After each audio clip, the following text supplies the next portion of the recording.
वट सावित्री व्रत कथा। जय श्री कृष्णा, राधे राधे। आप सभी को वट पूर्णिमा की हार्दिक शुभकामनाएं।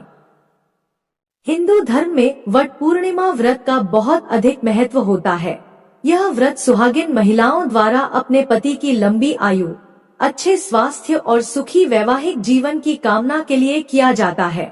मान्यता है कि ये व्रत विवाहित महिलाओं को अखंड सौभाग्य प्रदान करता है और पति की लंबी आयु, अच्छे स्वास्थ्य और समस्त संकटों से सुरक्षा का आशीर्वाद दिलाता है। इस दिन वट वृक्ष की पूजा और व्रत करने से पति पत्नी के रिश्ते में प्रेम, सामंजस्य और विश्वास बढ़ता है। यह वैवाहिक जीवन में आने वाली समस्याओं, कलह और बाधाओं को दूर करने में सहायक होता है, जिससे दाम्पत्य जीवन में खुशहाली बनी रहती है। इस व्रत को रखने वाली सुहागन महिलाओं का सुहाग अटल होता है और पति पर आया हुआ संकट भी टल जाता है। ऐसी मान्यता है कि सती सावित्री ने इसी व्रत के प्रभाव से अपने मृत पति सत्यवान को धर्मराज जी से भी जीत लिया था, अर्थात उन्हें पुनर्जीवन दिलवाया था। तो आज की इस वीडियो में मैं आपको सुनाने जा रही हूँ सत्यवान और सावित्री की पौराणिक कथा। पौराणिक कथा के अनुसार प्राचीन समय में मध्यदेश में अश्वपति नाम के एक राजा हुआ करते थे। उनका कोई भी पुत्र नहीं था। तब ब्राह्मण के निर्देश पर वे पुत्र कामना से सभी कामनाओं को पूर्ण करने वाली सावित्री देवी अर्थात गायत्री देवी की आराधना करने लगे। कुछ समय के बाद उनकी आराधना से प्रसन्न होकर देवी सावित्री ने राजा को दर्शन दिए। देवी ने कहा, राजन, तुम मेरे नित्य भक्त हो, इसलिए मैं तुम्हें कन्या प्रदान करूंगी। मेरी कृपा से तुम्हें सर्वगुण संपन्न सुंदर कन्या की प्राप्ति होगी। ऐसा कहकर वह आकाश में बिजली की तरह अदृश्य हो गई। उस राजा की मालती नाम की पतिव्रता पत्नी थी। समय आने पर वह गर्भवती हुई और उसने सावित्री के समान रूप वाली एक कन्या को जन्म दिया। तब राजा ने ब्राह्मण से कहा कि तप के द्वारा आह्वान किए जाने पर माता सावित्री ने इसे मुझे दिया है और यह सावित्री जी के समान ही रूप वाली है, इसलिए इसका नाम भी सावित्री ही होगा। तब उन ब्राह्मण ने उस कन्या का नाम सावित्री रख दिया। धीरे धीरे समय बीतने लगा। समय बीतने पर जब सावित्री युवती हुई तब सावित्री को वर खोजने के लिए कहा गया। तब उसने द्युमत्सेन के पुत्र सत्यवान को पति रूप में वरण कर लिया। इधर जब यह बात देवर्षि नारद को पता चली तब वह राजा अश्वपति के पास आकर बोले कि हे राजन, आपकी कन्या ने तो वर खोजने में बड़ी भारी भूल कर दी है। सत्यवान गुणवान और धर्मात्मा अवश्य है, किंतु वह अल्पायु है और 1 वर्ष बाद ही उसकी मृत्यु हो जाएगी। देवर्षि नारद जी की यह बात सुनकर राजा उदास हो गए। फिर उन्होंने अपनी पुत्री को बुलवाकर समझाया कि पुत्री, ऐसे अल्पायु व्यक्ति से विवाह करना बिल्कुल भी उचित नहीं है, इसलिए तुम कोई और वर चुन लो। इस पर सावित्री बोली, हे तात, आर्य कन्या अपने पति का एक बार ही वरण करती है, अर्थात एक बार ही अपना वर चुनती है, इसलिए अब चाहे जो भी हो जाए मैं सत्यवान को ही वर रूप में स्वीकार करूंगी। देवी सावित्री के इस प्रकार अपने संकल्प पर अडिग रहने के कारण आखिरकार राजा अश्वपति को उनका विवाह सत्यवान से ही करना पड़ा। विवाह का सारा सामान और कन्या को लेकर राजा उस वन में गए, जहां अपना राज्य और अपनी आंखों की रोशनी खो चुके राजा द्युमत्सेन अपनी रानी और राजकुमार सहित एक वृक्ष के नीचे कुटिया बनाकर रहा करते थे। इस वन में विधि विधान पूर्वक सावित्री और सत्यवान का विवाह कर दिया गया। वन में रहते हुए अत्यंत कष्ट पाकर भी सावित्री अपने नेत्रहीन सास ससुर और पति की सेवा में लगी रहती थी। नारद जी के कहे अनुसार जब पति के मरणकाल का समय पास आया तब पतिव्रता और धर्म परायणा सावित्री ने अपने ससुर से आज्ञा लेकर त्रिरात्रि व्रत का अनुष्ठान किया। चौथे दिन आने पर जब सत्यवान ने लकड़ी, फूल और फल लाने के लिए जंगल की ओर प्रस्थान किया तब सावित्री भी सासुर से आज्ञा लेकर दुखी मन से अपने पति के साथ उस भयंकर वन में चली गई। नारद जी के वचनों का ध्यान करके मन में अपार कष्ट रहने पर भी उसने अपने इस भय को पति के सामने उजागर नहीं होने दिया। पति का मन बदलने के लिए वह झूठ मूठ उनसे वन के वृक्षों और पशु पक्षियों के बारे में पूछताछ करती रहती। शूरवीर सत्यवान उस भयंकर वन में विशाल वृक्षों, पक्षियों और पशुओं के दल को दिखला दिखलाकर थकी हुई और कमल के समान नेत्रों वाली राजकुमारी सावित्री को आश्वासन देते रहे। इस प्रकार से कुछ समय बीतने पर सत्यवान ने कहा, सावित्री, मैं फलों को एकत्रित कर चुका और तुम फूलों को चुन चुकी हो, लेकिन अभी ईंधन के लिए लकड़ी का तो कोई प्रबंध ही नहीं हुआ। इसलिए तुम इस वट वृक्ष की छाया में बैठकर थोड़ी देर प्रतीक्षा करते हुए विश्राम कर लो। सावित्री बोली, स्वामी, जैसा आप कहेंगे मैं वैसा ही करूंगी, लेकिन आप मेरी आंखों के सामने से दूर मत जाइएगा, क्योंकि मैं इस घने जंगल में डर रही हूँ। सावित्री के ऐसा कहने पर सत्यवान उसके सामने ही कुछ दूरी पर लकड़ियां काटने लगा। लकड़ियां काटते हुए अचानक सत्यवान के सर में पीड़ा हुई। पीड़ा से व्याकुल होकर सत्यवान अपनी पत्नी के पास आकर वे बोले, सावित्री, इस परिश्रम से तो मेरे सर में बहुत अधिक पीड़ा हो रही है। ऐसा लग रहा है जैसे मैं अंधकार में जा रहा हूँ। इस समय मैं तुम्हारी गोद में सर रखकर सोना चाहता हूँ। सावित्री से ऐसा कहकर सत्यवान उसकी गोद में सर रखकर सो गए। जब सत्यवान सो गए तब राजपुत्री सावित्री ने उस स्थान पर स्वयं धर्मराज जी को आते हुए देखा, जो नील कमल के समान श्याम वर्ण से सुशोभित और पीतांबर धारण किए हुए थे। उनके पीछे मृत्यु सहित काल भी था। धर्मराज जी ने उस स्थान पर पहुंचकर सत्यवान के प्राण को पाश में बांधकर अपने अधीन कर लिया और उसे खींचकर बड़ी तेजी से दक्षिण दिशा की ओर प्रस्थान किया। पति को प्राण रहित देखकर सावित्री जाते हुए धर्मराज जी के पीछे पीछे चलने लगी और कांपते हुए हृदय से अपने दोनों हाथ जोड़कर बोली, माता की भक्ति से इस लोक, पिता की भक्ति से मध्यम लोक और गुरु की भक्ति से ब्रह्मलोक की प्राप्ति होती है। जो इन तीनों का आदर करता है उसने तो सभी धर्म का पालन कर लिया। जिसने इन तीनों का आदर नहीं किया उसके तो किए हुए समस्त पुण्य कार्य भी निष्फल हो जाते हैं। पुरुष के सारे कर्म माता, पिता और गुरु इन्हीं तीनों में समाप्त हो जाते हैं। तब यमराज जी ने कहा, सावित्री, तुम हमसे जिस कामना को पूर्ण कराने के लिए आ रही हो उस कामना को छोड़ दो और यहीं से वापस लौट जाओ। सचमुच संसार में माता पिता और गुरु की सेवा से बढ़कर कोई अन्य धर्म है ही नहीं। तुम्हारा पति गुरुजनों की पूजा में निष्ठा रखने वाला है, किंतु तुम्हारा इस प्रकार से मेरे पीछे पीछे आना मेरे काम में बाधा डाल रहा है, इसलिए तुम लौट जाओ। लेकिन सावित्री बोली, हे धर्मराज जी, स्त्रियों का पति ही देवता होता है, पति ही उसको शरण देने वाला होता है। इसलिए साध्वी स्त्रियों को अपने पति का अनुगमन करना चाहिए। पिता, भाई तथा पुत्र परिमित संपत्ति देने वाले होते हैं, किंतु पति अपरिमित संपत्ति का दाता है। भला ऐसे पति की कौन स्त्री पूजा नहीं करेगी। सुरोत्तम, आप मेरे पति को जहां लेकर जा रहे हैं मुझे भी वहीं लेकर चलिए, नहीं तो मैं अपने प्राण त्याग दूंगी। तब यमराज जी ने कहा, हे पतिव्रता, मैं तुम पर बहुत प्रसन्न हूँ, इसलिए सत्यवान के प्राणों को छोड़कर तुम कोई और वरदान मांग लो और देर मत करो। तब सावित्री बोली, धर्मज्ञ जो राज्य से हो गए हैं तथा जिनकी आंखों की रोशनी चली गई है, ऐसे मेरे महात्मा ससुर को राज्य तथा आंखों की रोशनी प्रदान कीजिए। यमराज ने कहा, भद्रे, तुम्हारी यह सब इच्छाएं पूर्ण होंगी। तुम अब बहुत दूर तक चली आई हो। तुम्हारे मेरे पीछे पीछे चलने से मेरे काम में विघ्न पड़ेगा और तुम्हें भी थकावट होगी, इसलिए अब तुम वापस लौट जाओ। तब सावित्री कहने लगी, हे देवश्रेष्ठ, सत्पुरुषों के साथ समागम होने पर भला कैसी मेहनत, कैसा परिश्रम और कैसा दुख।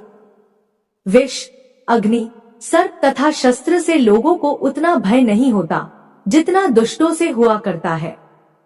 जिस प्रकार सत्पुरुष अपने प्राणों का त्याग करके भी परोपकार करते हैं, इस प्रकार दुर्जन भी अपने प्राणों का परित्याग कर दूसरों को कष्ट देने में तत्पर रहते हैं। यह जगत सत्पुरुषों द्वारा धारण किया जाता है और आप उन सत्पुरुषों के अग्रणी हैं। इसलिए हे देव, आपके पीछे चलते हुए मुझे कुछ भी दुख नहीं हो रहा है। यमराज जी बोले, हे विशालाक्षी, तुम्हारी इन धर्म युक्त वचनों से मैं बहुत प्रसन्न हूँ। इसलिए सत्यवान के प्राणों के अलावा दूसरा कोई और वर मांग लो और देर मत करो, यहीं से वापस लौट जाओ। अब की बार सावित्री बोली, मैं 100 सहोदर भाइयों की अभिलाषिनी हूँ। मेरे पिता पुत्रहीन हैं, इसलिए वे पुत्र लाभ से प्रसन्न हो। यह सुनकर यमराज ने सावित्री से कहा, सावित्री, तुम जैसे आई हो वैसे ही लौट जाओ और अपने पति के अंतिम क्रिया की व्यवस्था करो। अब यह दूसरे लोक में चला गया है, इसलिए तुम इसके पीछे पीछे नहीं चल सकती हो। क्योंकि तुम पतिव्रता हो, इसलिए 2 घड़ी तक और मेरे साथ चल सकती हो। सत्यवान ने गुरुजनों की सेवा करके महान पुण्य अर्जित किया है, इसलिए मैं स्वयं इसे लेकर जा रहा हूँ। विद्वान पुरुष को माता पिता और गुरु की सेवा में सदैव तत्पर रहना चाहिए।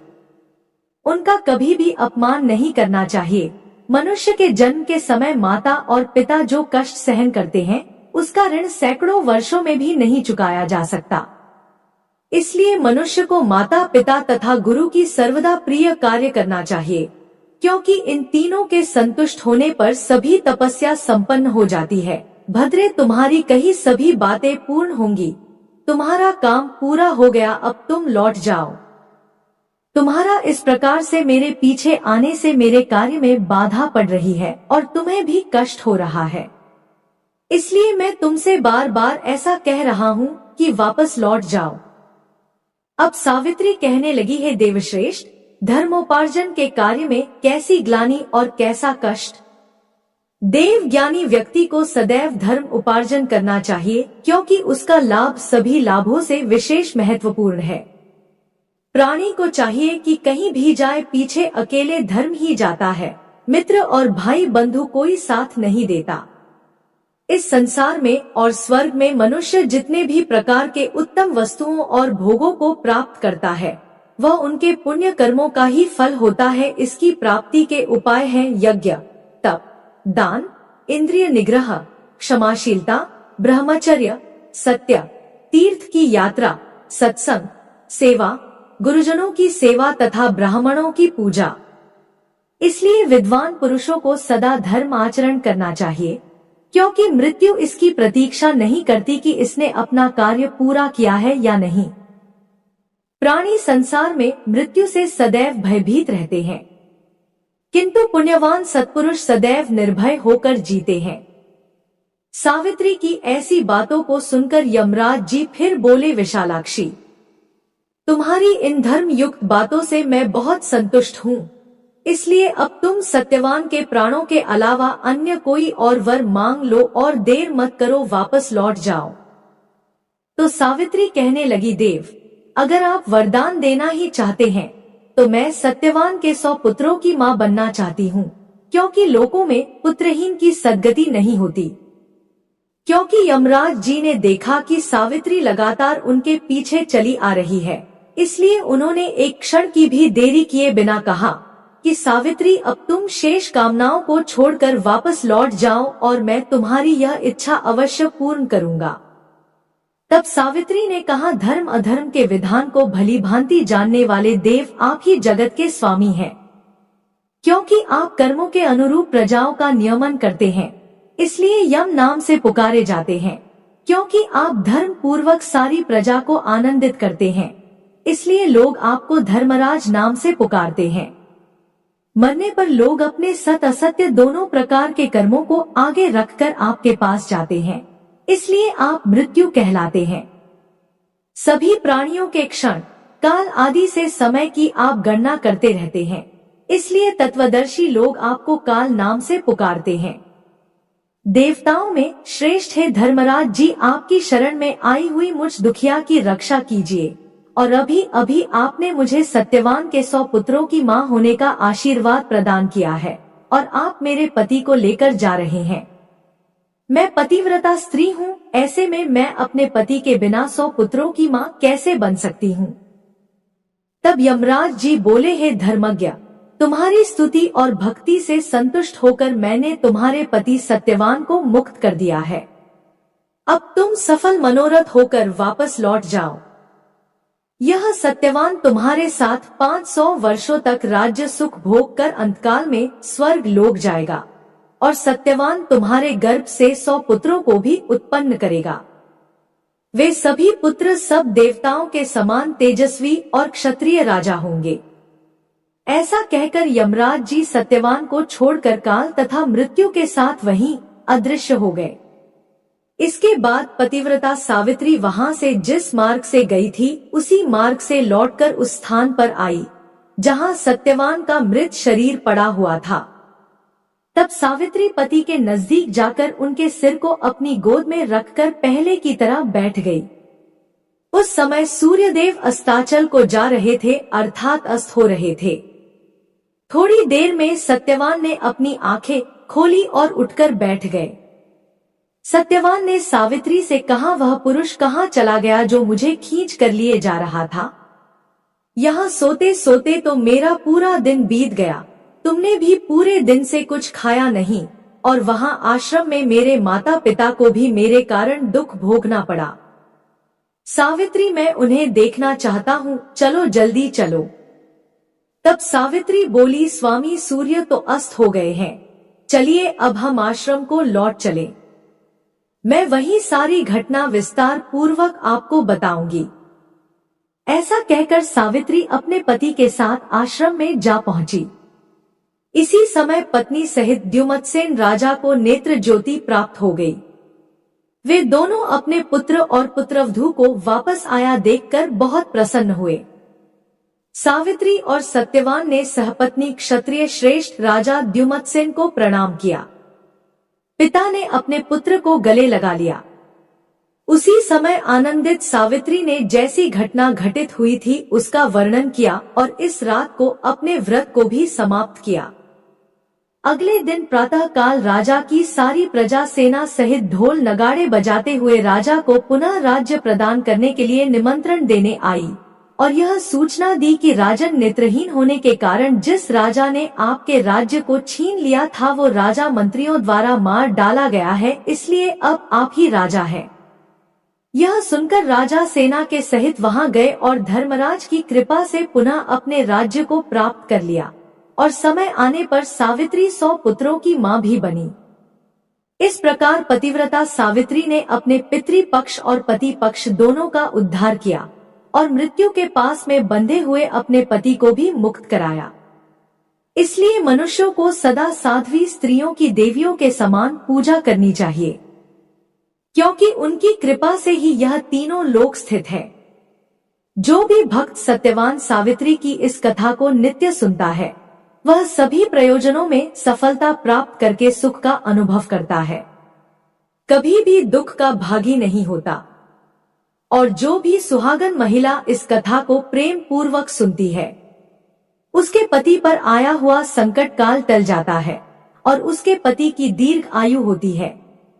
बोलो धर्मराज जी की जय। अब आइए अमर सुहाग देने वाली भगवान शिव और माता पार्वती की दूसरी कथा को सुनते हैं।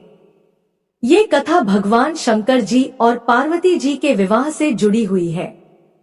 आज के दिन इस पवित्र कथा को सुनने से हमारी समस्त मनोकामनाएं पूर्ण होती है और सभी संकट दूर हो जाते हैं। तो आप सभी लोग पूरी श्रद्धा और प्रसन्नचित मन से इस कथा को पूरा अवश्य सुनिएगा। एक बार की बात है, माता पार्वती शिव जी को पति रूप में प्राप्त करने के लिए घोर तप कर रही थी। उनके तप को देखकर देवताओं ने शिवजी से देवी की मनोकामना को पूर्ण करने की प्रार्थना की। शिवजी ने पार्वती जी की परीक्षा लेने के लिए सप्तऋषियों को भेजा। सप्तऋषियों ने शिवजी के सैकड़ों अवगुण गिनाए पर पार्वती जी को महादेव के अलावा किसी और से विवाह मंजूर नहीं था। विवाह से पहले सभी वर अपनी भावी पत्नी को लेकर आश्वस्त होना चाहते हैं, इसलिए शिवजी ने स्वयं भी पार्वती जी की परीक्षा लेने की ठानी। भगवान शंकर प्रकट हुए और पार्वती जी को वरदान देकर अंतर्ध्यान हुए। इतने में पार्वती माता जहाँ तप कर रही थी वहीं पास के तालाब में मगरमच्छ ने एक लड़के को पकड़ लिया। लड़का जान बचाने के लिए चिल्लाने लगा। पार्वती जी से उस बच्चे की चीख सुनी नहीं गई। द्रवित हृदय होकर वह तालाब पर पहुंची। देखती है कि मगरमच्छ लड़के को तालाब के अंदर खींच कर ले जा रहा है। लड़के ने देवी को देखकर कहा, मेरी ना तो माँ है, ना बाप, ना कोई मित्र, माता आप ही मेरी रक्षा करें। पार्वती जी ने कहा, है मगरमच्छ इस लड़के को छोड़ दो। मगरमच्छ बोला, दिन के छठे पहर में जो भी मुझे मिलता है उसे अपना आहार समझकर स्वीकार करना मेरा नियम है। ब्रह्मदेव ने दिन के छठे पहर इस लड़के को भेजा है, मैं इसे क्यों छोड़ूं? पार्वती जी ने विनती की, तुम इसे छोड़ दो, बदले में तुम्हें जो चाहिए वह मुझसे कहो। मगरमच्छ बोला, एक ही शर्त पर मैं इसे छोड़ सकता हूँ। आपने तप करके महादेव जी से जो वरदान प्राप्त किया है, यदि उस तप का फल मुझे दे दो तो मैं इसे छोड़ दूंगा। पार्वती जी तुरंत तैयार हो गई। उन्होंने कहा, मैं अपने तप का फल तुम्हें देने को तैयार हूँ, लेकिन तुम इस बालक को छोड़ दो। मगरमच्छ ने समझाया, सोच लो देवी, जोश में आकर संकल्प मत करो। हजारों वर्षों तक आपने जैसा तप किया है वैसा देवताओं के लिए भी संभव नहीं है। उसका सारा फल इस बालक के प्राणों के बदले चला जाएगा। पार्वती जी ने कहा, मेरा निश्चय पक्का है, मैं तुम्हें अपने तप का फल देती हूँ, तुम इसको जीवन दे दो। मगरमच्छ ने पार्वती जी से तप दान करने का संकल्प करवाया। तप का दान होते ही मगरमच्छ का शरीर तेज से चमकने लगा। मगरमच्छ बोला, है पार्वती देखो, तप के प्रभाव से मैं तेजस्वी बन गया हूँ। तुमने जीवन भर की पूंजी एक बच्चे के लिए व्यर्थ कर दी। चाहो तो अपनी भूल सुधारने का एक मौका और दे सकता हूँ तुम्हें। पार्वती जी ने कहा, है मगरमच्छ, तब तो मैं पुनः कर सकती हूँ, किंतु यदि तुम इस लड़के को निगल जाते तो इसका जीवन वापस नहीं मिल सकता था। देखते ही देखते वह लड़का अदृश्य हो गया, मगरमच्छ भी लुप्त हो गया। पार्वती जी ने मन ही मन विचार किया, मैंने तप तो दान कर दिया है, अब पुनः तप आरंभ करूंगी। पार्वती जी ने फिर से तप करने का संकल्प किया। भगवान सदा शिव फिर से प्रकट होकर बोले, पार्वती भला अब क्यों तप कर रही हो? पार्वती जी ने कहा, प्रभु मैंने अपने तप का फल दान कर दिया है। आपको पति रूप में पाने के संकल्प के लिए मैं फिर से वैसा ही घोर तप करके आपको प्रसन्न करूंगी। महादेव जी बोले, मगरमच्छ और वो लड़का दोनों रूपों में मैं ही था। तुम्हारा चित्त प्राणी मात्र में अपने सुख दुख का अनुभव करता है या नहीं, इसकी परीक्षा लेने के लिए मैंने यह लीला रची थी। अनेक रूपों में दिखने वाला मैं एक ही हूँ। मैं अनेक शरीरों में शरीरों से अलग निर्विकार हूँ। तुमने अपना तप मुझे ही दिया है, इसलिए तुम्हें अब और तप करने की कोई जरूरत नहीं है। देवी पार्वती ने महादेव को प्रणाम कर प्रसन्न मन से विदा किया। बोलिए शंकर पार्वती भगवान की जय। अब आइए श्रवण करते हैं मनोकामनाओं की पूर्ति के लिए भगवान शिव और देवी पार्वती की पावन कथा। आज के दिन इस पवित्र कथा को सुनने से हमारी समस्त मनोकामनाएं पूर्ण होती है और सभी संकट दूर हो जाते हैं। नारद जी ने एक बार भोलेनाथ जी की स्तुति करके पूछा, प्रभु आपको प्रसन्न करने के लिए सबसे उत्तम और सुलभ साधन क्या है? हे त्रिलोकीनाथ, आप तो निर्विकार और निष्काम है, आप सहज ही प्रसन्न हो जाते हैं। फिर भी मेरी जानने की इच्छा है कि आपको क्या प्रिय है। तब शिव जी बोले, नारद जी वैसे तो मुझे भक्त के भाव सबसे प्रिय हैं, फिर भी आपने पूछा है तो मैं बताता हूँ कि मुझे जल के साथ साथ बिल्व पत्र बहुत प्रिय है। जो भी भक्त अखंड बिल्व पत्र मुझे श्रद्धा से अर्पित करते हैं, मैं उन्हें अपने लोक में स्थान देता हूँ। नारद जी भगवान शंकर और माता पार्वती की वंदना कर अपने लोक को चले गए। उनके जाने के पश्चात पार्वती जी ने शिव जी से पूछा, हे प्रभु मेरी यह जानने की बड़ी तीव्र इच्छा हो रही है कि आपको बिल्व पत्र इतना प्रिय क्यों है, कृपा करके मेरी जिज्ञासा को शांत करिए। तब शिव जी बोले, हे शिवे, बिल्व के पत्ते मेरी जटा के समान है, उसका त्रिपत्र यानी 3 पत्ते ऋग्वेद, यजुर्वेद और सामवेद हैं। शाखाएं समस्त शास्त्र का स्वरूप है। विल्व वृक्ष को आप पृथ्वी का कल्प वृक्ष समझे, जो ब्रह्मा विष्णु शिव स्वरूप है। हे पार्वती, स्वयं महालक्ष्मी ने शैल पर्वत पर विल्व रूप में जन्म लिया था। इस कारण भी बेल का वृक्ष मेरे लिए अति प्रिय है। महालक्ष्मी ने बिल्व का रूप धरा, यह सुनकर पार्वती जी कौतूहल में पड़ गई। पार्वती जी कौतूहल से उपजी जिज्ञासा को रोक ना पाई। उन्होंने भगवान शिव से पूछा, प्रभु, देवी लक्ष्मी ने आखिर बिल्व वृक्ष का रूप क्यों लिया था? आप यह कथा विस्तार से कहिए। भोलेनाथ ने देवी पार्वती को कथा सुनाना शुरू किया। शिवजी कहते हैं, हे देवी, सतयुग में ज्योति रूप में मेरे अंश का रामेश्वर लिंग था। आदि देवों ने उसका विधिवत पूजन अर्चन किया था। इसका परिणाम यह हुआ कि मेरे अनुग्रह से वाणी देवी सबकी प्रिय हो गई। वह भगवान विष्णु को सतत प्रिय हो गई। मेरे प्रभाव से भगवान केशव के मन में वाणी देवी के लिए जितनी प्रीत उपजी, वह स्वयं लक्ष्मी जी को नहीं भाई। लक्ष्मी देवी का श्री हरि के प्रति मन में कुछ दुराव पैदा हो गया। वह चिंतित और रुष्ट होकर चुपचाप परम उत्तम श्री पर्वत पर चली गई। वहां उन्होंने तप करने का निर्णय किया और उत्तम स्थान का चयन करने लगी। महालक्ष्मी ने उत्तम स्थान का निश्चय करके मेरे लिंग विग्रह की उग्र तपस्या प्रारंभ कर दी। उनकी तपस्या कठोरतम होती जा रही थी। हे परमेश्वरी, कुछ समय बाद महालक्ष्मी जी ने मेरे लिंग विग्रह से थोड़े दूर पर एक बिल्व वृक्ष का रूप धारण कर लिया। अपने पत्तों और पुष्प द्वारा निरंतर मेरा पूजन करने लगी। इस तरह महालक्ष्मी ने 1 करोड़ वर्ष तक घोर आराधना की। अंततः उन्हें मेरा अनुग्रह प्राप्त हुआ। मैं वहां प्रकट हुआ और देवी से इस घोर तप की आकांक्षा पूछकर वरदान देने को तैयार हुआ। महालक्ष्मी ने मांगा कि श्री हरि के हृदय में मेरे प्रभाव से वाग्देवी के लिए जो स्नेह हुआ है वह समाप्त हो जाए। शिव जी बोले, मैंने महालक्ष्मी को समझाया कि श्री हरि के हृदय में आपके अतिरिक्त किसी और के लिए कोई प्रेम नहीं है। वाग्देवी के प्रति उनका प्रेम नहीं अपितु श्रद्धा है। यह सुनकर लक्ष्मी जी प्रसन्न हो गई और पुनः श्री विष्णु के हृदय में स्थित होकर निरंतर उनके साथ विहार करने लगी। शिव जी कहते हैं, हे पार्वती, महालक्ष्मी के हृदय का एक बड़ा विकार इस प्रकार दूर हुआ था। इस कारण हरिप्रिया उसी वृक्ष के रूप में सर्वदा अतिशय भक्ति से भरकर यत्न पूर्वक मेरी पूजा करने लगी। हे पार्वती, इसी कारण बिल्व का वृक्ष, उसके पत्ते, फल, फूल आदि मुझे बहुत प्रिय है। मैं निर्जन स्थान में बिल्व वृक्ष का आश्रय लेकर रहता हूँ। बिल्व वृक्ष को सदा सर्व तीर्थमय एवं सर्वदेवमय मानना चाहिए। इसमें तनिक भी संदेह नहीं है कि बिल्व पत्र, बिल्व फूल, बिल्व वृक्ष के चंदन से जो मेरा पूजन करता है वह भक्त मेरा प्रिय है। बिल्व वृक्ष को शिव के समान ही समझो। वह मेरा शरीर है जो बिल्व पत्र पर चंदन से मेरा नाम अंकित करके मुझे अर्पण करता है। मैं उसे सभी पापों से मुक्त करके अपने लोक में स्थान देता हूँ।